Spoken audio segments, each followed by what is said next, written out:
Good morning प्यारे बच्चों। स्वागत है आप सभी का एक बार फिर से इस अधिकारी वाला के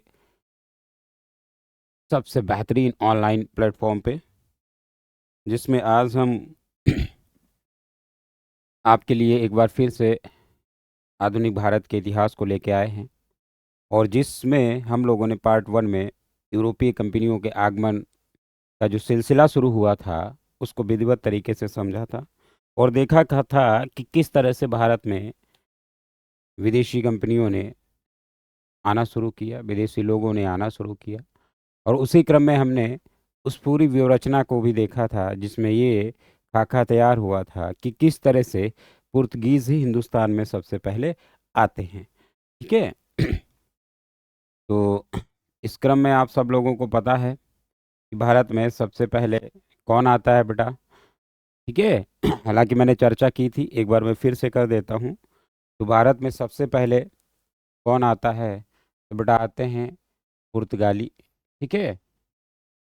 उसके बाद में बेटा कौन आता है तो आपको पता है, उसके बाद आते हैं डच। और उसके बाद में कौन आता है बेटा तो उसके बाद में आते हैं ब्रिटिश। ठीक है। उसके बाद में कौन आता है तो उसके बाद में आप सबको पता है डैन या डैनिश के लोग आते हैं। ठीक है। डैन या डैनिश के लोग आएंगे। उसके बाद में बेटा कौन आता है तो आते हैं बेटा फ्रांसीसी। ठीक है। कौन आता है फ्रांसीसी आते हैं। ठीक है। फ्रांसीसी। और इसके बाद में सबसे लास्ट में बेटा स्वीडिश आते हैं। ठीक है। स्वीडिश आते हैं। तो ये था भारत में जो विदेशी व्यापारी आए हैं उनके आने का क्रम। ठीक है। विदेशी व्यापारियों के आने का क्रम था ये। ठीक।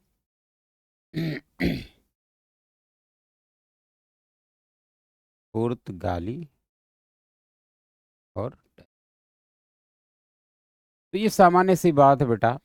और इस सामान्य सी बात से क्वेश्चंस बनना तो बहुत ही कम चांसेस होते हैं, क्योंकि रटा है, सबको रटा है, आयोग भी समझ रहा है। ठीक है। तो वो इतना सस्ता सवाल नहीं देगा आपको। अब समझना यहाँ कि पुर्तगाली, डच, ब्रिटिश, डेनिश, फ्रांसीसी, ये यूरोपियों के आगमन का क्रम है बेटा। लेकिन यहाँ पर वो सवाल कैसे पूछता है, पूछेगा आपसे यहीं से, बना देगा यहीं पे, लेकिन उसमें भी आपको वो कंफ्यूज कर देगा। वो किस तरह से कंफ्यूज करता है तो वो आपसे पूछ लेगा यूरोपीय कंपनियों का आगमन।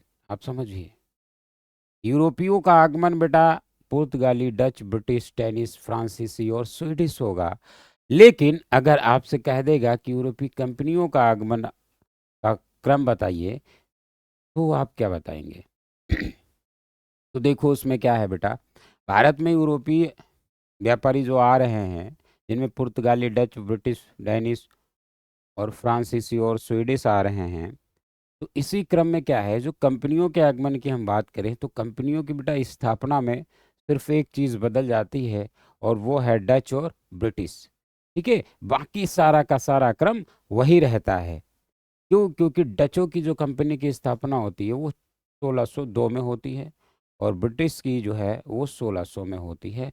तो कंपनियों की बात करेंगे तो सिर्फ यही पद इधर से उधर कर दिया जाएगा, बाकी लगभग सेम ही रहता है। और इस तरह से सवाल उसने पूछा है। ठीक है। और सिर्फ है कुछ नहीं, आपको घुमाने की साजिश करता है वो। ठीक है।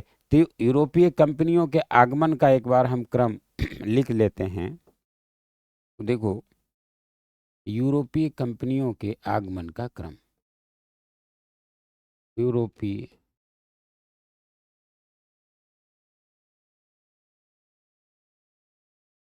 कंपनियों के आगमन का क्रम। ठीक है।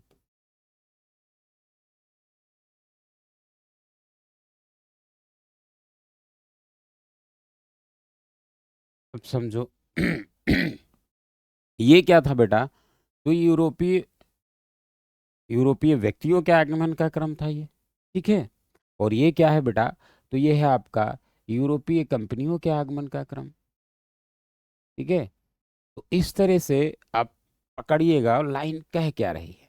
अगर आपसे यूरोपियों के आगमन का क्रम पूछ देगा और आप कंपनी के आगमन का क्रम लगा देंगे तो आपका सवाल गलत हो जाएगा। ठीक है, तो यहाँ पर अगर हम बात करें कंपनियों की भी, तो सबसे पहले तो आप पुर्तगाल ही लिखेंगे। ठीक है, क्या लिखेंगे बेटा? तो आप लिखेंगे पुर्तगाल।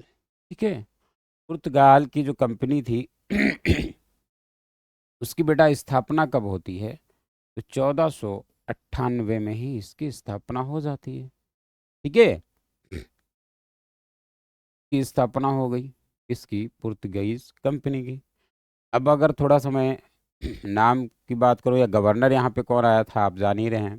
पहला गवर्नर कौन था? तो अल्मीडा बन करके आता है। ठीक है हाँ हाँ, मैं अगर लिख दूं भाई यहाँ पे इसका गवर्नर कौन था, जो पहला गवर्नर बनता है, तो अल्मीडा था, है ना। अब देखो, खैर आपसे यहीं तक वो सवाल करेगा। उसके बाद बेटा नंबर 2 अगर हम बात करते हैं, तो दूसरे नंबर पे कंपनी की बेटा हम बात करेंगे, तो आप कहेंगे सर ब्रिटिश। ठीक है, कौन सी बेटा कंपनी आप लिखेंगे? तो आप लिखेंगे ब्रिटिश कंपनी। ठीक है, ब्रिटिश कंपनी। और इसकी स्थापना आ, कब होती है? तो बेटा 1600 में होती। ठीक है, कब होती है? 1600 में होती है। ठीक है, इसका जो पहला गवर्नर रहेगा टॉमस रो रहता है बेटा। कौन रहता है? तो टॉमस रो रहता है। ठीक है, टॉमस रो रहता है। ठीक है, हाँ, अगर हम इन लोगों की बात करते हैं कि अभी मैं बता दूंगा कि पहली फैक्ट्री कहाँ पे पड़ती है।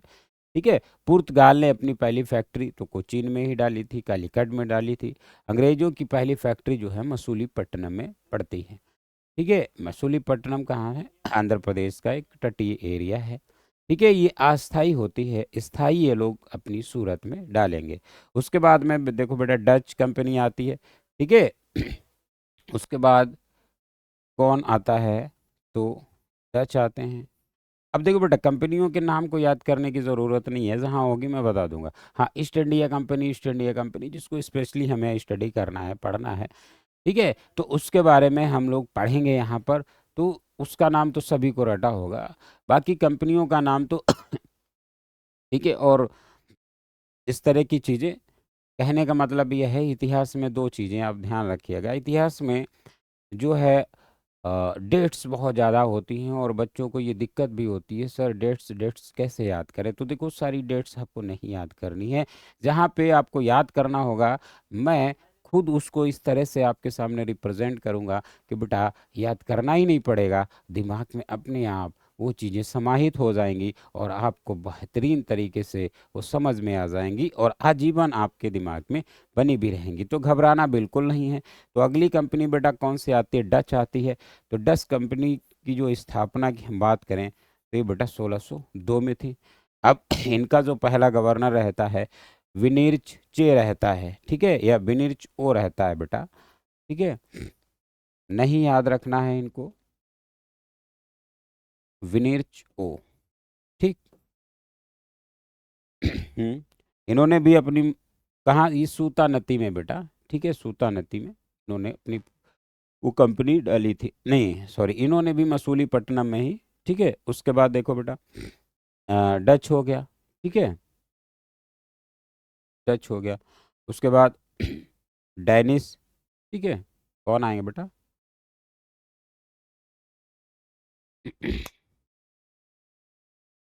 डैनिश, मतलब इधर से आप देखेंगे तो सिर्फ एक ही बदलाव आपको दिखेगा, बाकी सेम क्रम में आप यहाँ पे रहेगा कंपनियों के आगमन में भी।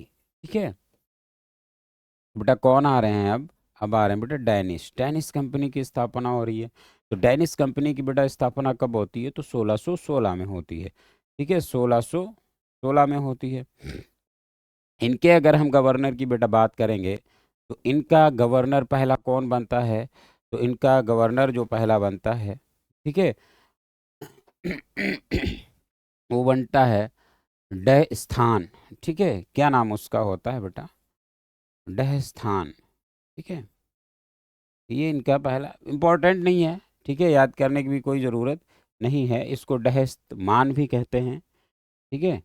डह स्थान हो गया, इसको डहस्त मान भी कहते हैं, ठीक है, मान भी इसको कहते हैं, ठीक हो। उसके बाद बेटा कौन आता है? तो वही क्रम है।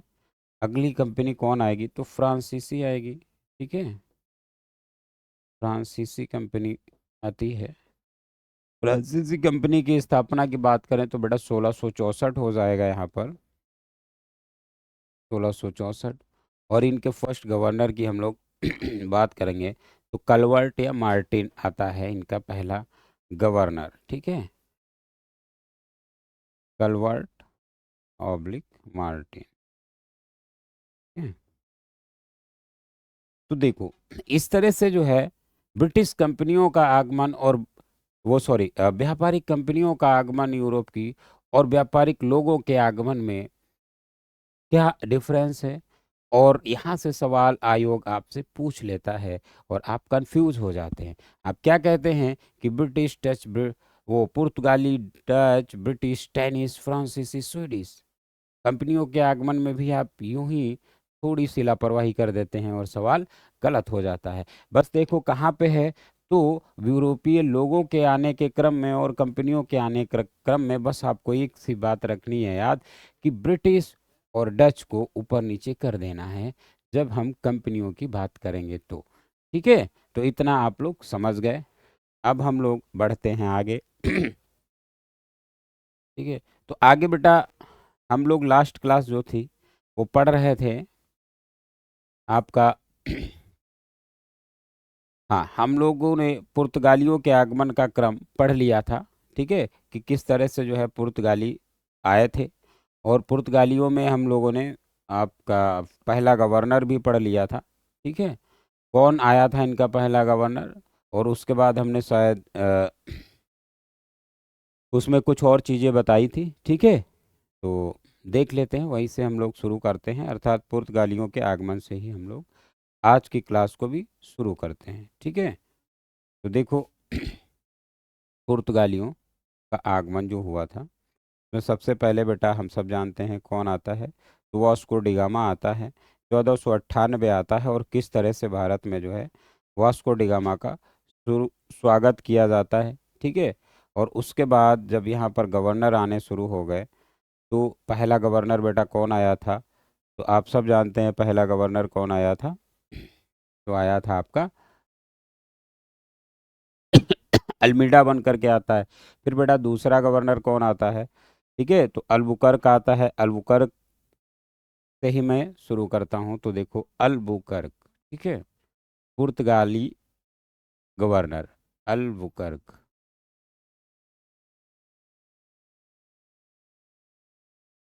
देखो बेटा अल्बुकर्क, ठीक है। अल्बुकर्क जो है, अगर हम इसके टाइम की बात करते हैं कि ये कब से कब तक रहता है, सवाल यहाँ से नहीं वो आपसे पूछेगा, ठीक है।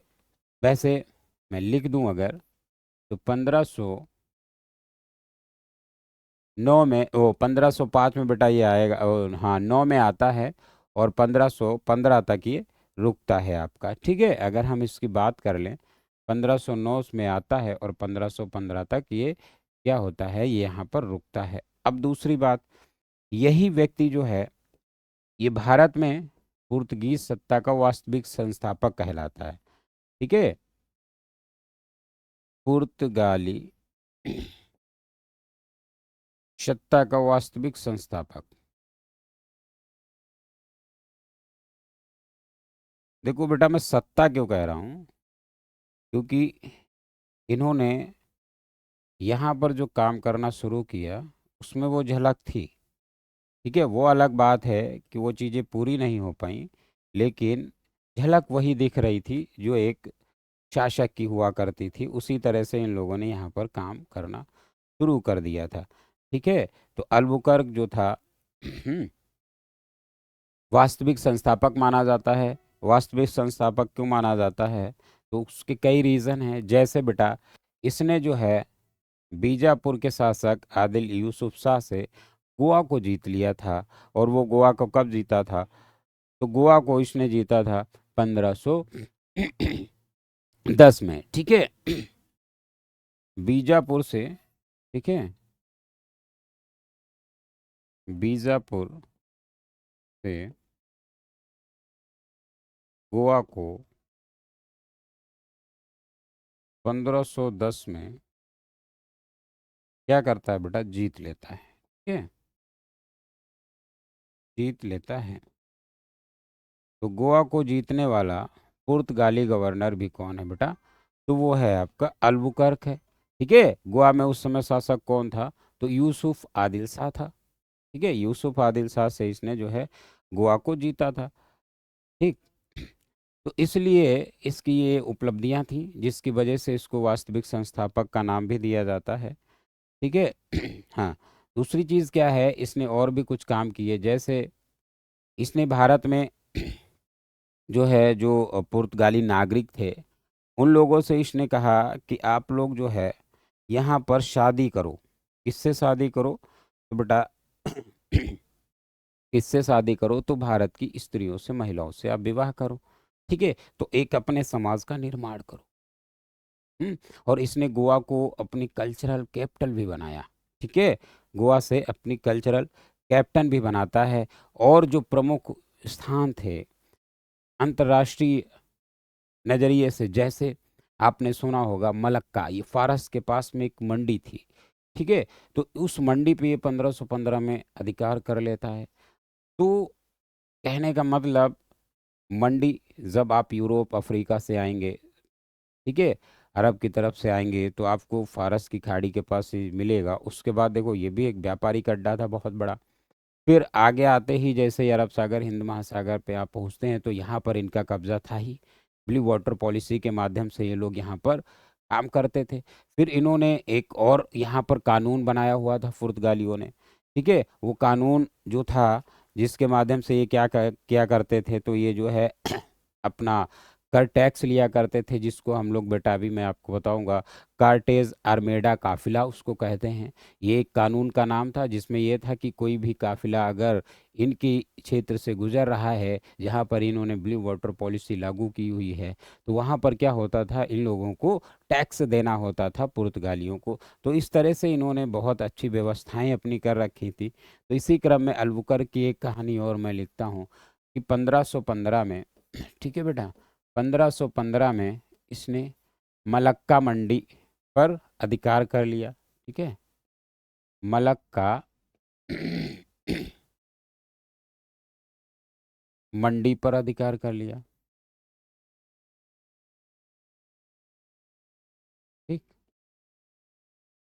उसके बाद में बेटा बात करूं मैं, तो पुर्तगाली पुरुषों से भी इसने बोला कि भारत की महिलाओं के साथ विवाह करिए।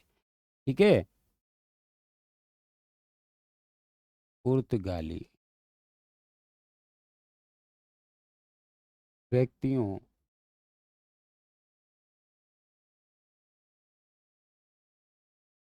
को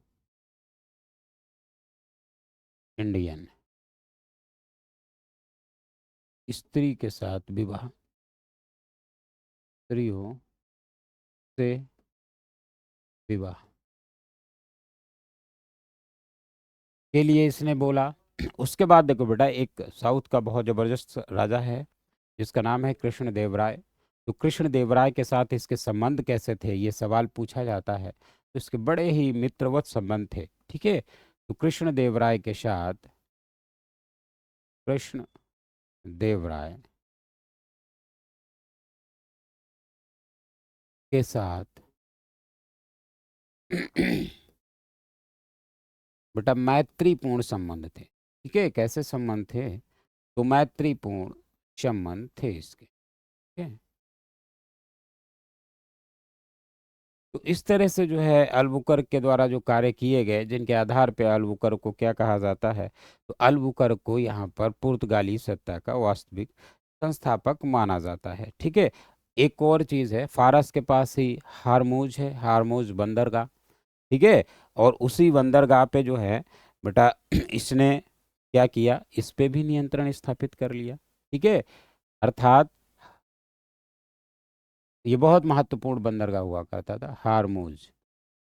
ठीक है, हारमूज पर अधिकार।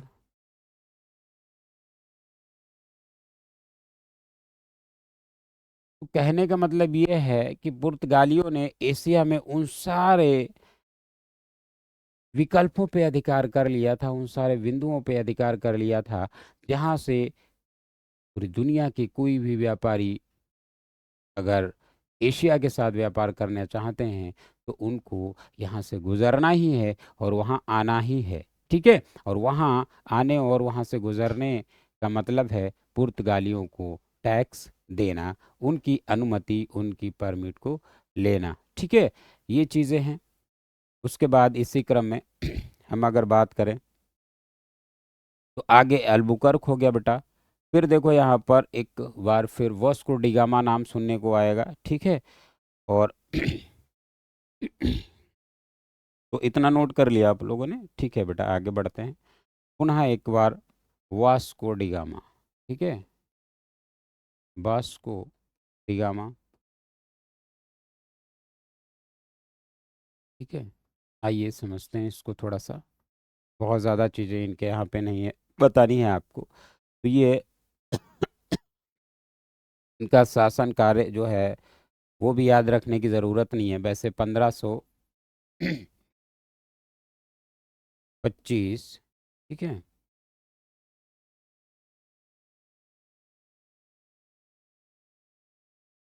1500, एक मिनट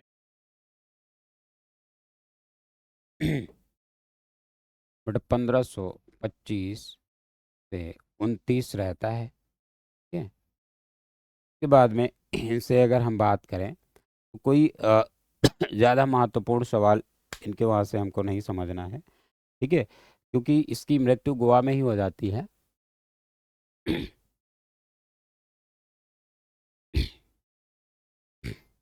उसके बाद देखो तो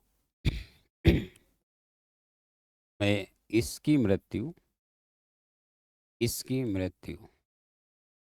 कहाँ है बेटा, तो गोवा में ही हो जाती है। ठीक है, कब होती है, तो 1529 में होती है।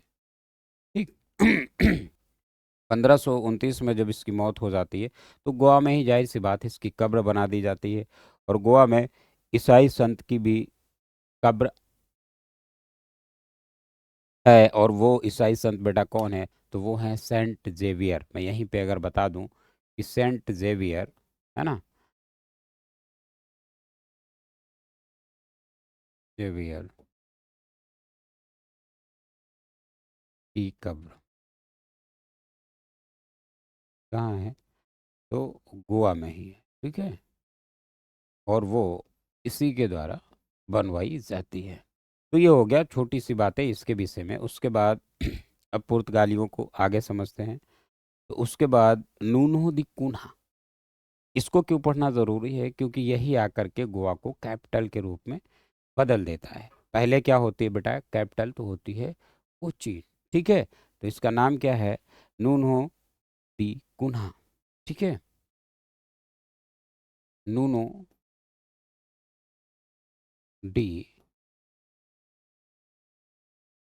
कुन्हा। ठीक है, देखो बेटा कार्यकाल की मैं बात करूं तो 1529 से 38 तक इसका कार्यकाल रहेगा। ठीक है, जो कि आपको ध्यान नहीं रखना है। अब रखना क्या है, तो जो राजधानी थी बेटा, क्या थी, राजधानी। ठीक है, पहले क्या थी, पहले हुआ करती थी कोचीन, बोले तो कालीकट उस समय के नाम से। ठीक है, तो कोचीन से इसने जो थी वो राजधानी है, वो बेटा परिवर्तित करता है और अब राजधानी किसको बना देता है, तो गोवा को। ठीक है, तो गोवा को इसने क्या बनाया, राजधानी बनाया।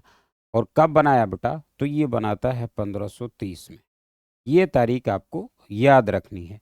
तो पुर्तगालियों की राजधानी जो गोवा बनी है बेटा, वो कब बनी है, तो वो बनी है आपकी 1530 में। बनाने वाला व्यक्ति कौन था, तो उसका नाम था नूनो दी कुन्हा। ठीक है, इतना समझ गए? ओके। उसके बाद देखो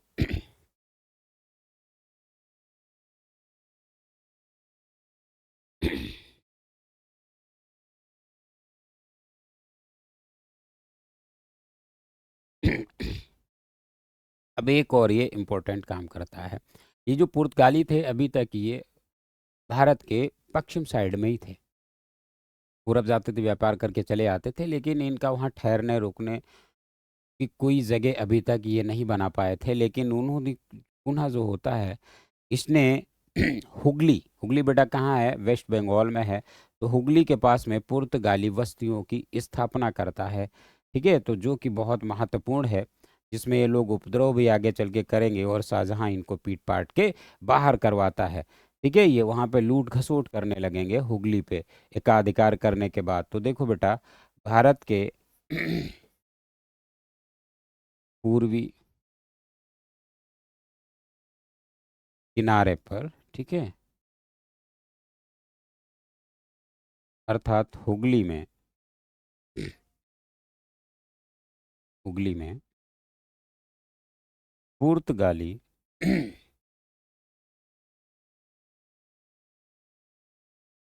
वस्तियों,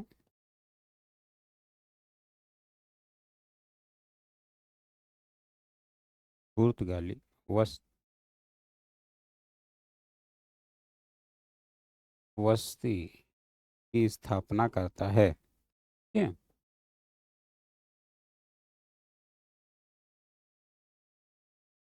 इंपॉर्टेंट है बेटा।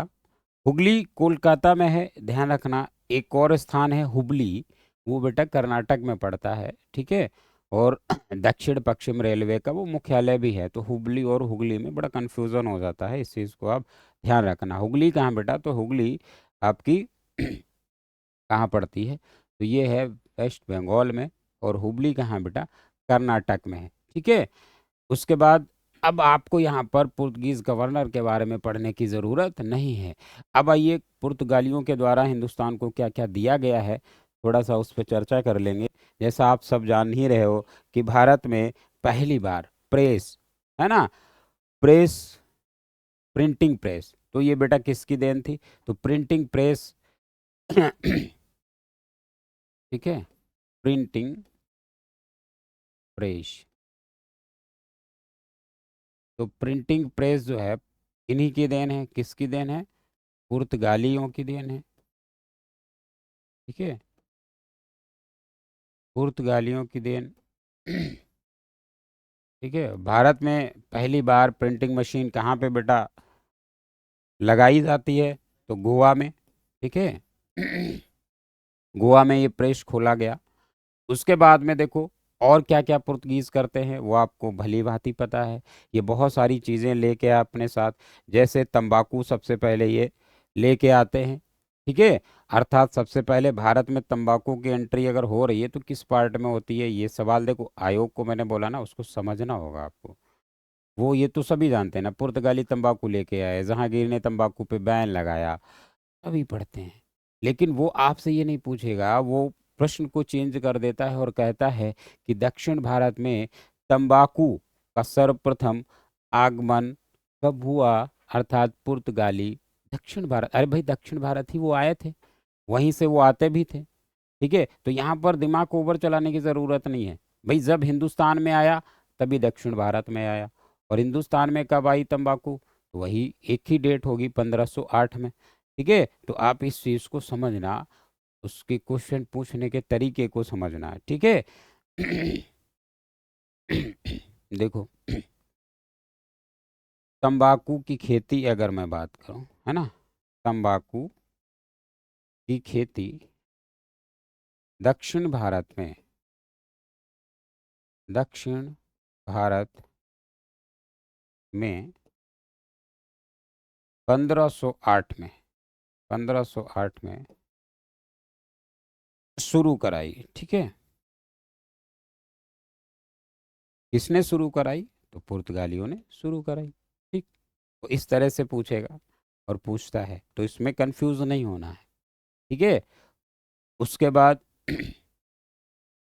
अब अगर यहीं पे मैं बात करूं, कि नॉर्थ इंडिया में किसके, देखिए पूछने का मैंने क्या बोला बेटा, बहुत सावधानी के साथ। पुर्तगाली लेके आ रहे हैं हिंदुस्तान में तंबाकू, कब लेके आ रहे हैं? 1508 में दक्षिण भारत में ये खेती शुरू करवा रहे हैं। लेकिन एग्जामिनर क्या कर रहा है, वो आपसे इस तरह की लाइन बना दिया है। अगली लाइन देखो वो आपसे क्या बनाता है, वो कहता है कि उत्तर भारत में तंबाकू की जो खेती थी वो किसके शासनकाल में शुरू हुई? अरे बाप रे बाप, या किसके शासनकाल में उत्तर भारत तंबाकू पहुंचा? मतलब आप समझिए, तो जाहिर सी बात है शासक कौन था? वही है जिसने अपनी बीबी की हत्या करके खूबसूरत इमारत बना दी, जिसको लोग प्यार की निशानी कहते हैं, है ना, ताजमहल। बिल्कुल वो हत्या की निशानी है बेटा। हैं? शादी को 7 साल हुए, 14 बच्चे हो गए, 14वें बच्चे की डिलीवरी पे पत्नी को मार डाला। ठीक है, तो हत्या ही तो है। देखो, तो शाहजहां के शासनकाल में बेटा, किसके शासनकाल में? तो शाहजहां, ठीक है, शाहजहां के शासनकाल में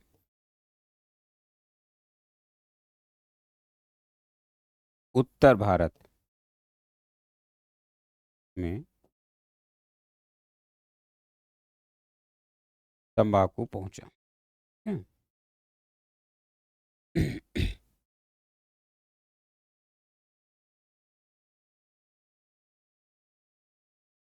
ठीक है, इस चीज को समझना। ठीक है, कि वो किस तरह से कंफ्यूज करने की कोशिश करेगा आपसे, लेकिन आपको उसके छलावे में फंसना नहीं है। उसके बाद अब ये पुर्तगाली क्या क्या लेके आते हैं आप सब जानते हैं। ठीक है, पपीता लाए, अनानास लाए, काजू लाए, आलू लेके आए, है ना, संतरा लेके आए, शकरकंद लेके आए, है ना, और बादाम भी भैया यही लेके आते हैं।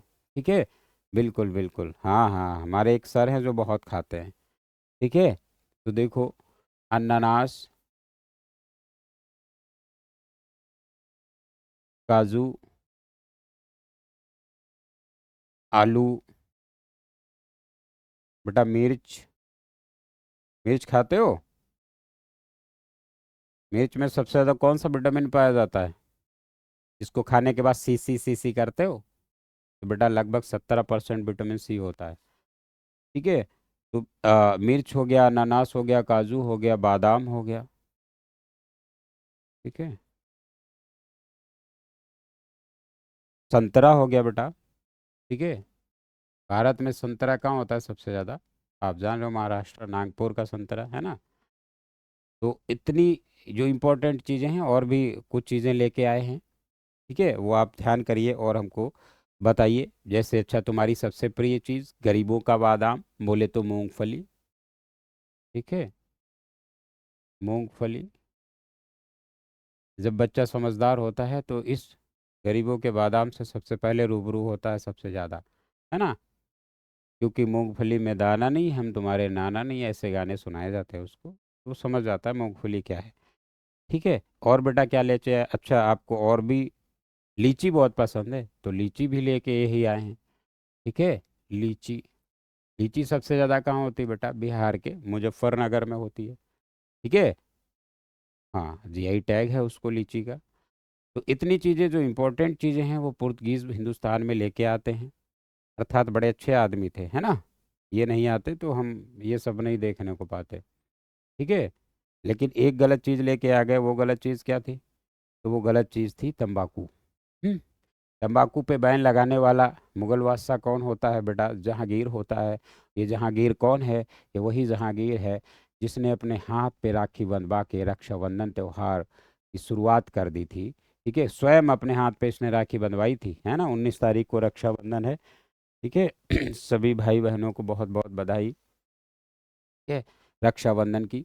हम्म, और तो इस तरह से बेटा पुर्तगालियों के आगमन का जो मतलब भारत में यूरोपियों के आगमन का जो क्रम था उसको मैंने विधिवत तरीके से बताया। कंपनियों के आगमन के क्रम को भी मैंने समझाया, किस तरह से आपको कंफ्यूज नहीं होना है कि वो पूछ क्या रहा है। अगर उसने पूछ लिया कि भारत में यूरोपीय कंपनियों का आगमन, तो आप ये नहीं कर देना कि सर पुर्तगाली, डच और ब्रिटिश, डेनिश, फ्रांसीसी और स्वीडिश, जी नहीं। वो कंपनी का आगमन जब पूछेगा तो फिर डच और ब्रिटिश में क्या होगा, स्थान चेंज हो जाएगा। ब्रिटिश कंपनी की स्थापना 1600 में हो जाती है, हालांकि 1599 में वो हो जाती है, लेकिन 1600 में। और जो डच है वो 1602 में अपनी कंपनी को स्थापित करते हैं। लेकिन अगर आपसे पूछता है कि यूरोपीय व्यापारियों के आगमन का क्रम, तब बेटा आप लिखेंगे पुर्तगाली, डच और ब्रिटिश। कंपनियों का आगमन कहेगा तो पुर्तगाली, ब्रिटिश और डच, ठीक है। और इस तरह से उसने पूछा है, वो भी यूपीएससी में पूछा है, ठीक है। तो एग्जामिनर की इस टेक्नोलॉजी से बचना है हमको। वो क्या है कि क्या कर देना, आपके सेरिब्रम में भ्रम पैदा कर देना, ठीक है। तो आपको गुमराह नहीं होना है। अगला हम लोग क्या पढ़ेंगे, तो अगले जो व्यापारी आते हैं वो कौन है, तो डच हैं। हम लोग डचों को पढ़ेंगे, ठीक है। डच बोले तो बेटा हॉलैंड है ना। ठीक है, हॉलैंड, हॉलैंड याद करो। इस समय ओलंपिक चल रहा है, ठीक है, अभी वर्ल्ड कप भी खत्म हुआ है। भारत जीत के आया है क्रिकेट में। तो वहीं से मैं आपको बता दूं, T20 वर्ल्ड कप 2007 में जब युवराज सिंह ने एक ओवर में 6 छक्के लगाए थे स्टुअर्ट ब्रॉड को, वो इंग्लैंड का बॉलर था। लेकिन इससे पहले भी शुरुआत हो चुकी थी, ठीक है। तो पूरे वर्ल्ड में सबसे पहले एक ओवर में 6 छक्के मारने वाला किसी भी फॉर्मेट में, और वो भी वनडे फॉर्मेट में, 50 ओवर के फॉर्मेट में, हर्षल गिब्स जो कि साउथ अफ्रीका के बहुत ज़बरदस्त धुरंधर और धाकड़ बल्लेबाज है, उन्होंने मारा था। वेस्ट इंडीज़ में ये वर्ल्ड कप चल रहा था। और जो बॉलर था बेटा डेन वेन वंज, वो हॉलैंड का ही था, ठीक है। तो उसी हॉलैंड को हम लोग यहाँ पर स्टडी करेंगे और पढ़ेंगे, ठीक है। हाँ, नीदरलैंड भी कहते हैं, ठीक है। तो डचों का आगमन, डचों का आगमन,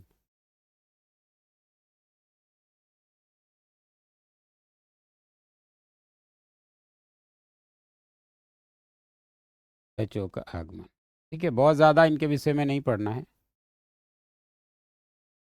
ठीक है। तो ये कहाँ के बेटा थे, तो हॉलैंड के निवासी थे ये, ठीक है।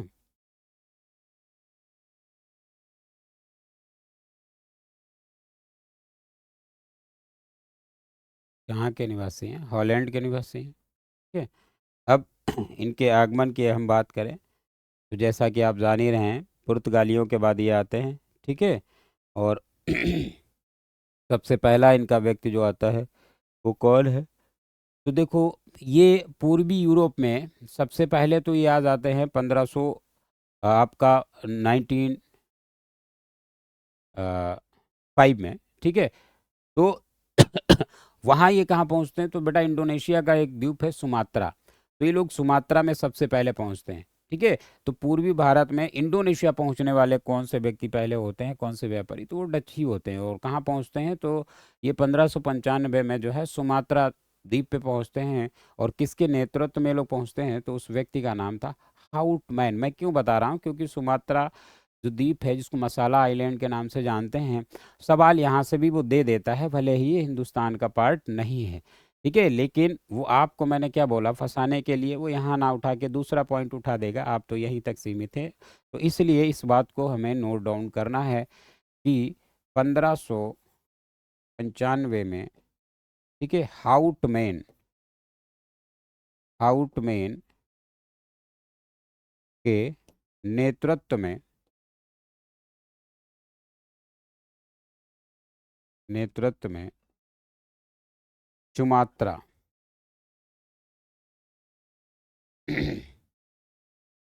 दल पहुंचा, ठीक है।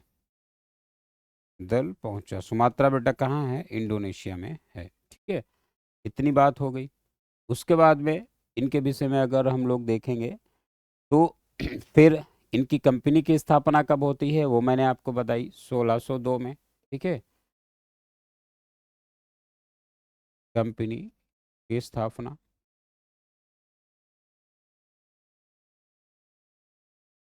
कब हुई बेटा, 1602 में होती है, ठीक है। कंपनी का नाम नहीं याद रखना है, ठीक है। जब याद रखना होगा मैं आपको खुद आगाह कर दूंगा, और आप उसको अंडरलाइन कर लेना, याद कर लेना, ठीक है। तो इस तरह से जो है अब देखो भारत में अगर हम बात करें,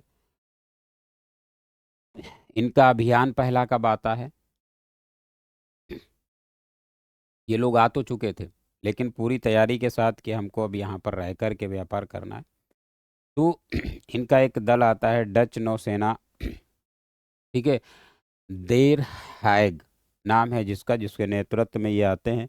पहला अभियान दल होता है और भारत के पूर्वी तट पे ये पहुंचता है, अर्थात मसूलीपट्टनम में, और यहीं पर इन्होंने अपनी फैक्ट्री स्थापित की। तो अगर मैं बात करूं, ठीक है, 1605 में मसूलीपट्टनम, या इसको मछलीपट्टनम भी कहते हैं, ठीक है, मछलीपट्टनम, बेटा ये आंध्र प्रदेश का तट है, ठीक है, या इसको मसूलीपट्टनम भी कहते हैं, मसूलीपट्टनम, ठीक है। तो यहीं पर ये अपनी क्या करते हैं, पहली फैक्ट्री डालते हैं, ठीक है, पहली फैक्ट्री इन्होंने स्थापित की, ठीक। हाँ, ये बात आपको ध्यान रखनी है। फिर ये क्या करते हैं आगे, तो देखो इन्होंने भाई काम करना शुरू कर दिया। दूसरी, फिर एक पुलिकट जगह है, ठीक है, आंध्र प्रदेश में ही बेटा पड़ता है, ठीक है, तमिलनाडु आंध्रा के बॉर्डर पे पड़ता है, एक पुलिकट लेक भी है, दोनों के बीच में है, ठीक है। तो पुलिकट में ये फिर 1510 में एक अपनी दूसरी फैक्ट्री डाल देते हैं, 1510 में पुलिकट, ठीक है, पुलिकट में दूसरी फैक्ट्री इन्होंने डाली,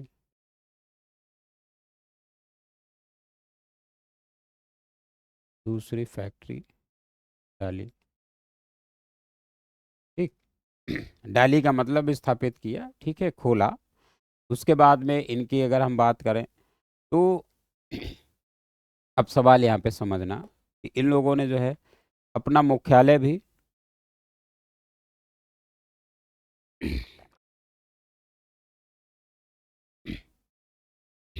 किसको बनाया बेटा, तो इसी को बनाया, ठीक है, किसको, तो इस पुलिकट को ही इन्होंने अपना क्या बनाया बेटा, मुख्यालय बनाया। ठीक है, पुलिकट, इसी को इन्होंने क्या बनाया, तो अपना मुख्यालय भी बनाया, अपना मुख्यालय बनाया। ध्यान रखना, इनका मुख्यालय पूछा जाता है बेटा परीक्षा में, कि डचों ने अपना मुख्यालय किस जगह को बनाया था, ठीक है।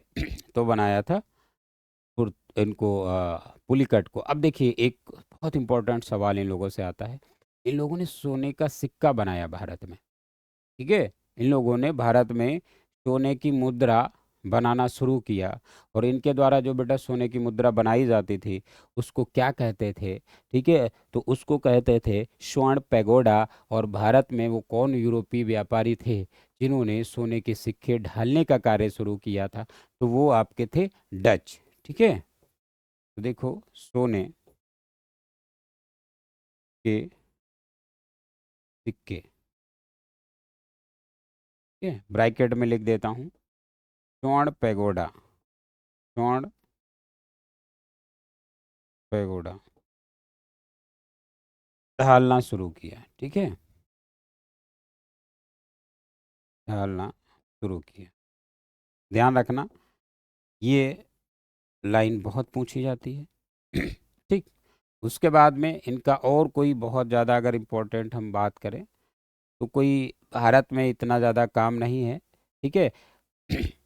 हाँ, एक चीज़ है, वो क्या है कि जितने भी भारत में यूरोपीय व्यापारी आए, जस्ट उनके अपोजिट इन्होंने काम किया। अपोजिट काम का मतलब अपोजिट व्यापार, मतलब उन लोगों ने जिस चीज़ का व्यापार किया डचों ने उस चीज़ का व्यापार नहीं किया। डचों ने भारत में कपड़ों का व्यापार किया। ये बहुत ज़्यादा पूछा जाता है कि वो कौन यूरोपीय कंपनी है जिन्होंने भारत में मसाले इत्यादि का व्यापार ना करके कपड़ों का व्यापार किया, अर्थात भारतीय कपड़ों को अंतर्राष्ट्रीय पहचान दिलाने वाले व्यापारी कौन थे। इस तरह से सवाल पूछेगा तो बेटा वो कौन थे, तो वो यही हैं, यहाँ से अफीम भी लेके गए, यहाँ से चावल भी लेके जाते हैं, सूती वस्त्र, कच्चा रेशम, ये सारी चीज़ें लेके जाते हैं। तो भारत के कपड़ों को अंतर्राष्ट्रीय स्तर पर पहुँचाने का कार्य कौन से व्यापारी करते हैं? तो वो करते हैं बेटा डच व्यापारी। ये बहुत इंपॉर्टेंट सवाल है, इस चीज़ को आपको याद रखना है। ठीक है, तो देखो वस्त्र, वस्त्रों में बेटा सूती वस्त्र, ठीक है, सूती वस्त्र, कच्चा रेशम, कच्चा रेशम, अफीम, दुनिया का 90% अफीम बेटा अफगानिस्तान में होता है। अफीम फिर मैंने क्या बताया, अफीम के साथ ही चावल, ठीक है, का व्यापार करते थे, का व्यापार करते थे। ठीक, तो ये चीज़ आप ध्यान रखिएगा, भारत में मसालों का व्यापार नहीं इन्होंने किया, जो सभी लोग करते थे, और वही व्यापार करने के लिए भारत में ये सब आए हुए थे। ठीक है, तो ये चीज़ बहुत इम्पोर्टेंट है, सवाल बहुत पूछा जाता है कि जो है भारतीय कपड़ों को अंतर्राष्ट्रीय ख्याति दिलाने वाले व्यापारिक कंपनी कौन है? तो बेटा वो डच कंपनी है, जिसने भारतीय वस्त्रों को एक अंतर्राष्ट्रीय पहचान दिलाई और एक अंतर्राष्ट्रीय बाजार तक पहुंचाया। ठीक है, उसके बाद अंतिम सवाल इन लोगों से है। अंतिम सवाल बेटा क्या है कि बंगाल, बंगाल में एक स्थान है चिंसुरा, तो चिंसुरा में इन्होंने अपनी एक फैक्ट्री डाली। वो फैक्ट्री कब डाली थी पूछा जाता है, 1653 में चिंसुरा बंगाल में इन्होंने अपनी एक फैक्ट्री स्थापित की। ठीक है, तो इनसे एक बात यह है, बाकी कोई इम्पोर्टेंट चीज़ें इनसे आपको याद रखने की ज़रूरत नहीं है। ठीक है, तो चिंसुरा, चिंसुरा कहाँ बेटा? वेस्ट बंगाल में, और यहाँ पर 1653 में फैक्ट्री खुली, है ना, फैक्ट्री खुली। ठीक, तो ये हो गए डच, अर्थात नीदरलैंड, अर्थात हॉलैंड के निवासी। ठीक है, तो इन्होंने भारत में क्या क्या किया? तो भारत में जितनी भी चीज़ें इनसे आने जहाँ से सवाल बनते हैं उतना मैंने आपके साथ में डिस्कस किया। ठीक है, तो डच 1595 में ये कहाँ पहुँचते हैं? हाउटमेन के नेतृत्व में ये पहुँचते हैं कहाँ? तो सुमात्रा बेटा पहुँचते हैं। ठीक है, कहाँ पहुँचे हैं? तो ये लोग सुमात्रा पहुँचे थे। सुमात्रा कहाँ है? इंडोनेशिया में है। फिर मैंने आपको बताया भारत में सोने के सिक्के अर्थात स्वर्ण पैगोडा को ढालना किसने शुरू किया? इन्हीं लोगों ने शुरू किया। फिर इन्होंने 1605 में अपनी पहली फैक्ट्री बेटा डाली। कहाँ डाली? तो मसूलीपट्टनम या मछलीपट्टनम, ये आंध्र प्रदेश में है। इसके बाद दूसरी फैक्ट्री इन लोगों ने कहाँ पे डाली? तो बेटा दूसरी फैक्ट्री इन्होंने पुलिकट, ये भी आंध्र प्रदेश में है, तो पुलिकट में इन्होंने डाली। ठीक है, और पुलिकट को क्यों बताना इंपॉर्टेंट हो गया? क्योंकि पुलिकट को ही इन्होंने अपना मुख्यालय बनाया था। ठीक है, उसके बाद देखो इंपॉर्टेंट बात क्या थी कि इन्होंने भारत में कपड़ों का व्यापार किया, स्पेशली कपड़ों का। साथ में ये अफीम चावल ये तो एक एडिशनल चीज़ें हो गई, लेकिन स्पेशली कपड़ों का व्यापार किसने किया? तो वो डचों ने किया था। ठीक है, तो इस चीज़ को आपको ध्यान रखना है। उसके बाद चिंसुरा बंगाल में इन्होंने अपनी एक फैक्ट्री डाली, जिसको 1653 में है। ठीक है, चिंसुरा बंगाल में है। ठीक, तो